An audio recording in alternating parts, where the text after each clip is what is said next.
Hivi kwa miradi hii Chama cha Mapinduzi kinashindwaje? Kwa hali hii Daktari Samia Suluhu Hassan anashindwaje? Kama unampenda Mama Samia Suluhu Hassan, piga makofi mengi sana kwa rais.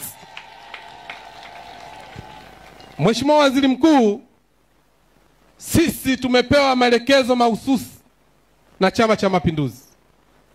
Tumepewa maelekezo mahususi Wizara ya Maji na Daktari Samia Suluhu Hassan amesema ya kwamba yeye ni mama na asilimia kubwa wanaoteseka juu ya adha ya maji ni wakina mama.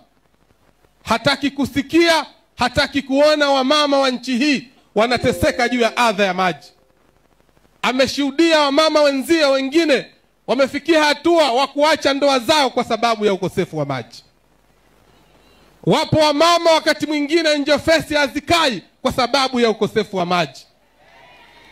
Daktari Samia Suluhu Hassan ameapa kwenda kumtua mwanamama ndoo kichwani.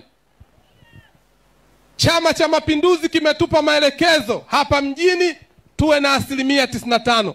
Nataka nikwambie Mheshimiwa Waziri Mkuu, hapa tuna 99%. Piga makofi mengi sana kwa rais.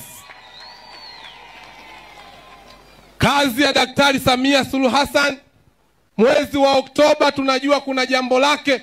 Akifika maeneo haya ni kupunga mkono kwa sababu kula zitakuwa mwa. Piga makofi mengi sana kwa Mheshimiwa Rais.